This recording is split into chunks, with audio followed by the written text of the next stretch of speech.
여러분, 우리 회사 피드백 문화를 바꾸고 싶으세요? 그럼 보통 어떻게 하면 피드백을 더 잘 줄 수 있을까? 이걸 고민하잖아요.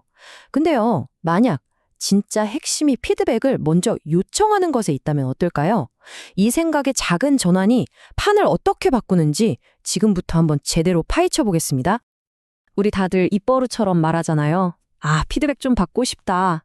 근데 막상 누가 피드백 준다고 하면 마음 한구석이 좀 쫄깃해지죠. 그쵸? 꼭 무슨 폭탄 다루듯이 조심스러워지고요. 아니, 성장에 꼭 필요하다는 이 피드백 앞에서 왜 우리는 이렇게 주저하게 되는 걸까요? 바로 이 지점이 오늘 우리가 풀어야 할 숙제입니다.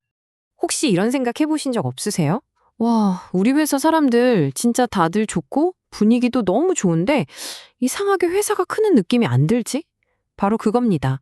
그 친절하기만 사무실에 숨겨진 함정에서부터 이야기를 시작해 볼게요.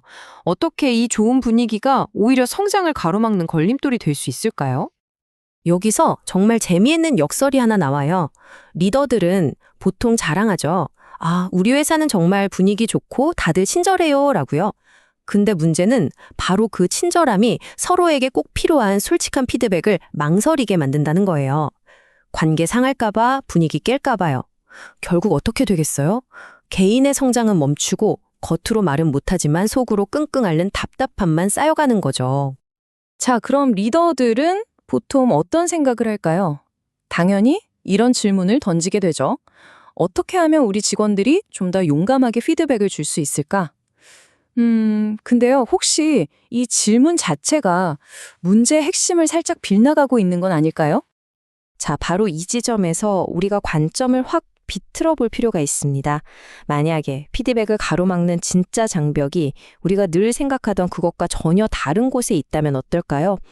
여기서부터 완전히 새로운 해법의 실마리가 보이기 시작합니다. 다들 한번 곰곰이 생각해 보세요. 피드백을 주는 게 왜 그렇게 어려울까요?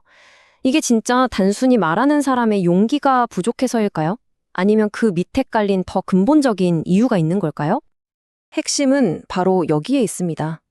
우리는 보통 피드백을 못 주는 게 그 사람의 용기가 부족해서라고 생각하잖아요. 근데 진짜 이유는 그게 아니에요. 바로 내 피드백을 저 사람이 과연 반갑게 받아줄까? 하는 그 불확실성 때문입니다.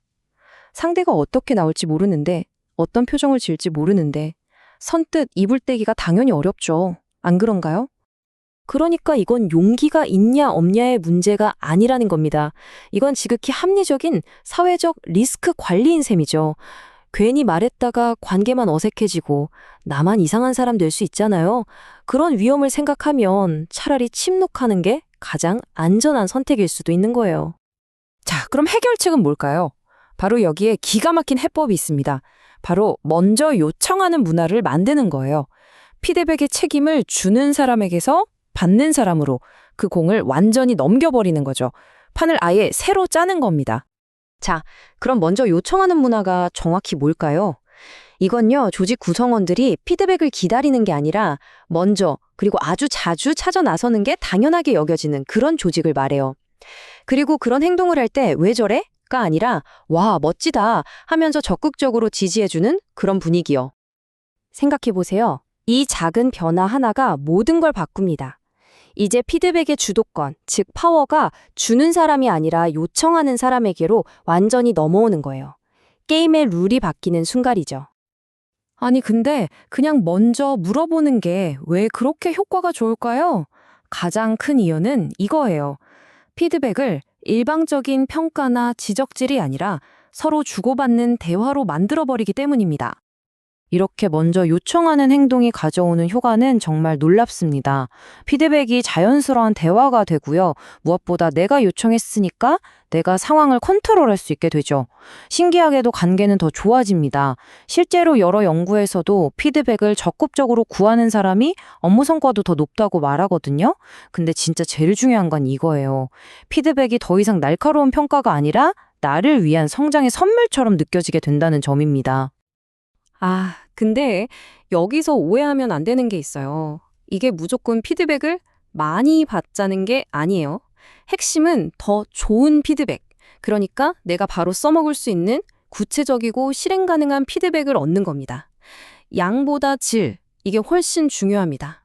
자, 이런 피드백 다들 한 번쯤 들어보셨죠?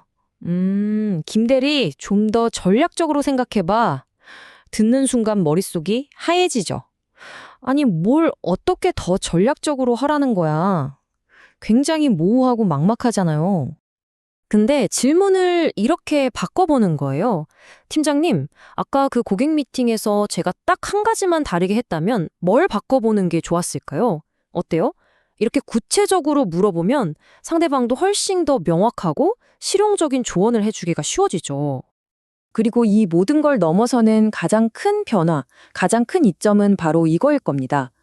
조직 전체의 문화가 실수하면 안 돼, 완벽해야 해 라는 부담감에서 벗어나서 괜찮아, 우린 계속 배우면서 성장하는 거야 라는 학습 문화로 바뀌게 된다는 것. 이거 정말 엄청난 변화거든요.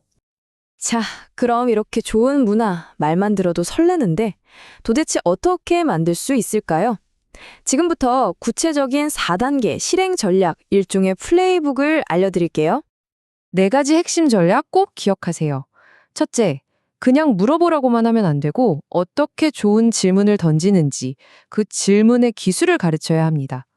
둘째, 이게 제일 중요한데 리더가 먼저 솔선수범해서 물어보는 모습을 보여줘야 합니다. 셋째, 누가 용기 내서 질문하면 잘했다고 공개적으로 칭찬하고 보상해서 이런 행동을 더 하도록 격려해야 하고요. 마지막으로 이걸 무슨 특별한 이벤트처럼 하는 게 아니라 매일 하는 회의나 보고 같은 일상 업무 루틴에 자연스럽게 녹여내야 합니다. 습관이 되게요. 좋은 질문은 그냥 나오지 않아요. 연습이 필요하죠. 예를 들면 제가 개선할 점 딱 한 가지만 짚어주신다면요? 라거나 제 발표에서 혹시 너무 길다고 느낀 부분은 없으셨어요? 처럼 아주 구체적인 질문이 효과적이에요. 그리고 상대가 뭔가 말해줬을 때 그 부분 조금만 더 자세히 설명해 주실 수 있을까요? 이렇게 꼬리 질문을 던지는 것도 깊이 있는 통찰을 얻는 데 아주 중요합니다. 결국에 있잖아요. 이렇게 먼저 요청하는 문화는 단순히 우리 회사 분위기 좋아요에서 끝나는 게 아닙니다. 이건 그 조직의 가장 강력하고 누구도 따라할 수 없는 궁극의 경쟁력이 될 수 있습니다. 바로 이 질문의 힘 때문에요. 요즘처럼 모든 게 빠르게 변하는 세상에서 가장 빨리 배우고 성장하는 사람들은 딱 한 가지가 달라요.